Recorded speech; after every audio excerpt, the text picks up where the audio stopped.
Dubai, the most luxurious place in the world. Just 50 years ago, Dubai was merely a small town in the middle of the desert. Today, Dubai serves as the luxurious face of the Middle East and the biggest attraction that part of the world has to offer. Undoubtedly, you've seen photos of the Burj Al Arab Hotel, the crescent-shaped skyscraper built on a man-made island. You also probably know that Dubai is home to the world's tallest building, and you might have even seen Tom Cruise scaling it in an installment of the Mission Impossible franchise. That building is called the Burj Khalifa, and it stands 2,722 feet high. Yes, I'm sure you know a bit about the attractions of this amazing city, but today I'd love to get the chance to tell you so much more. So, here's all the over-the-top, wildly expensive things you can find in Dubai. But first, a tiny history lesson. How did Dubai go from being just a small desert town to the extravagant oasis it is today? The same way all of the other United Arab Emirates cities became so rich: oil.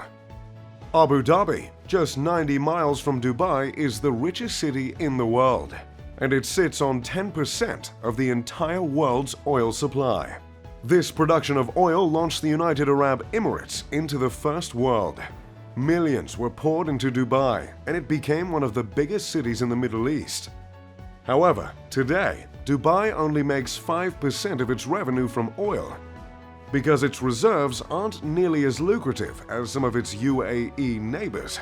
Dubai makes the majority of its revenue from trade, real estate, and tourism. Dubai has become the business center of the UAE since it can no longer rely on oil production alone. But this adjustment has not discouraged this incredibly rich city from growing.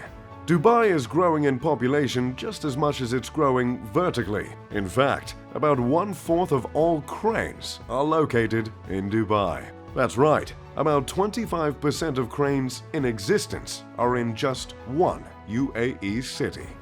It seems the game plan of Dubai is just to keep building skyscrapers. Two of these skyscrapers are the aforementioned Burj Khalifa and the Burj Al Arab Hotel. The Burj Khalifa stands more than half a mile tall. It's so tall, in fact, that at its upper floors, the building can sway several feet at the mercy of the wind. This, however, was not overlooked by the architects of this massive building. The Burj Khalifa was designed in such a way that the sway would be too slow for the vestibular system in the inner ear to even notice. That's the part of the ear that provides balance if you happen to be unburdened by interference. The Burj Al Arab is a beautiful 5-star hotel, just hundreds of feet off the land. The Al Arab is the 5th largest hotel in the world, thanks to its unique shape. The hotel stands 56 stories high. It is officially labeled as a 5-star hotel, but some have dubbed this stunning building with the highest remark of 7 stars. This 7-star label is up for debate, as the authority on the matter of luxury hotels has not been agreed upon. But 7-star or not, this hotel is truly magnificent. If you want to spend a night in the royal suite at the Al Arab, it'll cost you just over $24,000. The interior of the Burj Al Arab is adorned with around 1,790 square meters of 24-karat gold leaf. But even that can't touch the glorious views of the immaculate city and the picture-perfect Gulf. Along with extremely tall buildings, the city is keen on building man-made islands.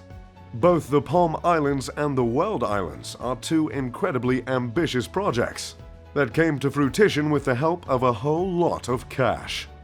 The construction of the Palm Islands not only cost $12 billion to build, but it also required 94 million cubic meters of sand. To put that into perspective, 94 million cubic meters of sand could fill the entire Empire State Building 2.5 times. The World Islands, as in the man-made islands that mimic the shape of the world's landmasses, took 321 million cubic meters of sand. Theodore, if you could just edit in 9 Empire State Buildings. Which also adds another $15 billion to the cost of man-made islands in Dubai. I'm not much of a big fan of sand in the first place, as it's rough, coarse, and it gets everywhere. Nevertheless, I did enjoy my time at the Palm Island. Like I've always said, nothing exfoliates quite like the warm water of the Persian Gulf. But that's enough talk about man-made islands, huh? Let's move on to the police force. Now, law enforcement isn't usually something that comes to mind when speaking in terms of luxury. But it sure is in Dubai. As a means of wooing the tourists, Dubai's police force uses supercars as their patrol vehicles. This includes cars such as the Ferrari FF that goes for around $500,000, the Lamborghini Aventador that goes for around $400,000, and my personal favorite, an Aston Martin 177 for the reasonable price of $1.79 million. Trust me when I say this, nothing makes a man feel more like James Bond than flooring an Aston Martin 177. Ooh, makes me want to take mine out for a spin right now. Anyway, using these spectacular cars is just Dubai being Dubai. But hey, Dubai is the 8th safest city in the world, so more power to them. This isn't all due to the supercars, of course. The UAE, in general, has rather strict laws. Due to the Islamic constitutional monarchies that operate the Emirates government, some Sharia laws exist in Dubai as well. So if you're on vacation with your missus, checking out the bougie police force, make sure the two of you don't get caught smooching, because it might just get you deported.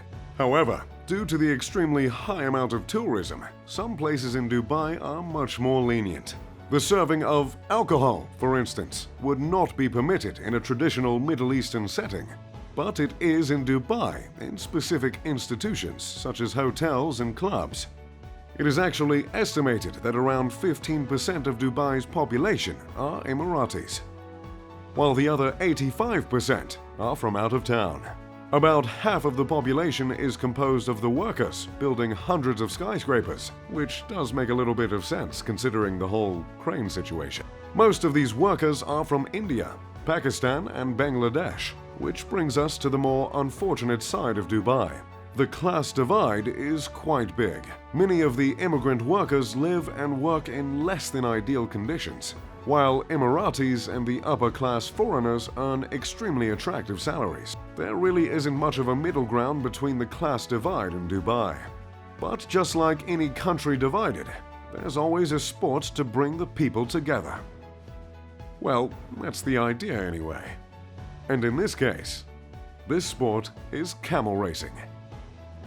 It's a bit of a sore subject for me, considering back in '96 I lost about $500,000 in a camel race to some sheik in Sharjah. But that was a different time. Camel racing in Dubai is almost equivalent to American football in the US. And Dubai's twist on the sport is that instead of children jockeys, they've began to use robots. You see, camel racing has a bit of a dark past. It used to be the case that small children would be forced to ride the camels, and that led to human trafficking. In less progressed areas in the Middle East, it still happens. But in Dubai, the children have been replaced with robots. And believe it or not, some of these little bots can cost up to $10,000. The camel that lost me that 500 grand was steered by a monkey. Now let's just move on from camel racing. In the future, Dubai has some rather insane plans in the works. Dubai is planning to build a completely climate-controlled area of the city that spans 4.3 miles. It was announced when Dubai's ruler, Sheikh Mohammed bin Rashid Al Maktoum, unveiled plans for the Mall of the World, a 48 million square foot mall of the world. This miniature city will have a retractable dome and will not only serve as a massive pedestrian mall, but will contain hotels and apartments, along with roads and parks. The massive structure will more than double the size of Monaco. The idea starts to make sense when you consider Dubai can reach temperatures of 115 degrees Fahrenheit regularly. But the idea begins to make less sense again when you consider the cost. The cost has not yet been determined officially, but estimates have been made in the tens of billions of dollars. And keep in mind, the price tag would be much higher if the workers were not dreadfully underpaid. The dome is planned to have 100 hotels and serviced apartments, totaling 20,000 rooms. It seems an audacious architectural feat. We've never known Dubai to aspire for anything less. Due to the speed at which Dubai has been growing, it never developed a standard address system. In fact, until 2015, instead of an address line on a mailing label, there was a space where residents could draw a map or write out specific instructions. Thankfully, they have established 10-digit numbers that serve as addresses, and I'm sure it's a whole lot easier to be a delivery driver in Dubai nowadays. So, that's Dubai for you. Oh, and I completely forgot. To top it all off, the mega-rich residents that live in Dubai don't send an ounce of their paycheck to the government. In Dubai, there is no income tax.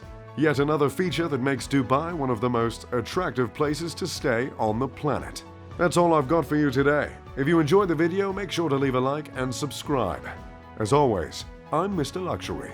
Pip pip de doodly do.